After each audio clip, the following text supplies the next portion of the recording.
যে বাপে নিজে নকরি ফোন ধরে খাক, নিজে না খাই ফোন ধরে খাও, পকটত দুটিয়া বাবার করে ফোন ধরে পকটত ইউন হইলে বাপ দিয়ে আল্লাহ শ্রেষ্ঠ মত তিন হইলে বাবা। তো ফোন ধরা তো যদি বাবত যদি কোনো খবর দেয় এইলে ফোন পৃথিবীত থাকি লাভ কি?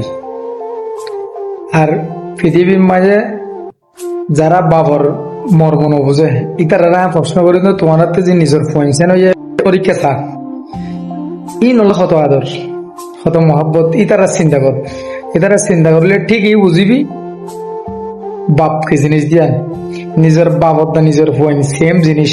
মানুষ বুড়ো হলে বুড়া ফোন ঠিক হয়ে যাবে, ঠিক নিজের বুড়া বাজিবা আছে বাবর দিকা তাহলে হইতে যারা নিজের ফোন ধরে আদর করে নিজের বাবার মর্ম নিলে অমানুষ এলা অমানুষ পৃথিবীর বাঁচতে কোনো তো দরকার নাই। অমানুষ চিকিৎসক নুরুল হুদাকে মৃত ঘোষণা করেন।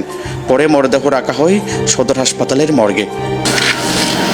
তবে অভিযুক্ত বড় ছেলে আবুল কালামের দাবি তিনি বাবাকে মারধর বা হামলা করেননি, বরং ছোট ভাই মারধর করতে চাইলে তাকে শান্ত করার চেষ্টা করেছেন। ঘটনায় মেজ ছেলে মাহবুব আলম ও স্বজনরা সুষ্ঠু তদন্তের মাধ্যমে বিচার দাবি করেছেন। তারা জানান ময়নাতদন্ত শেষে এ ঘটনায় মামলা দায়েরের প্রস্তুতি নেওয়া হচ্ছে। আর ছোট ভাই পার হইতা তো 1000 টাকা বাইর তোকে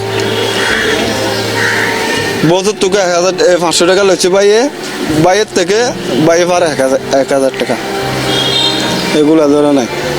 তো ইয়ান ঘটনা হয়েছে।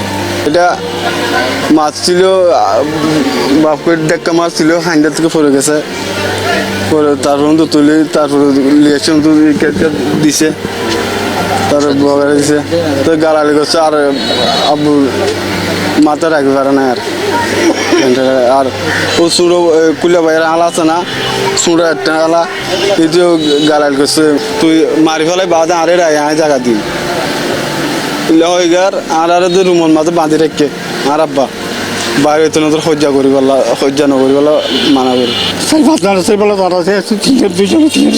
দুজন হচ্ছে। তো উনি আমাকে মারতে আমার আত্মীয় মানে মেহমানদের সামনে এখানে করতেছে এরকম বলে ওনার বাবাকে গিয়ে ঘোড়ার ঝাপটা দিছে, তারপরে 2-1 ঘুষি মারছে, তারপরে রাস্তা থেকে নিচে একটা খাত ছিল ছোট, বেশি না, ওখান থেকে ফেলে দিছে। যেহেতু বয়স্ক মানুষ প্রায় 60-এর ঊর্ধ্বে, তো উনি ওখান থেকে উঠে কোনো রকম চেয়ারে বসার পরে বড় ভাবি যেটা বড় ছেলে বউ এবং ওখানে আরও যারা মেহমান আসছিল ওরা সবাই অকথ্য ভাষায় মুরব্বীকে গালাগালি করছিল। ওখানে পাশে বসা ছিল মানে বড় যে ছেলে এবং মেজো ছেলে, কিন্তু ওরা কোনো মানে প্রতিবাদ করে না এটা।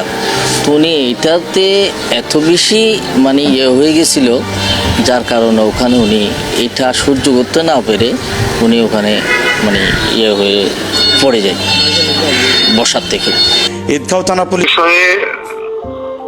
আমাদের কাছে মৃতের স্ত্রী বাদী হয়ে একটি অপমৃত সংবাদ দিলে সেই সংবাদের প্রেক্ষিতে আমরা শ্রোতাল রিপোর্ট সম্পন্ন করি এবং মৃতের প্রকৃত কারণ নির্ণয় করার জন্য পোস্টমর্টেমে প্রেরণ করা হয়।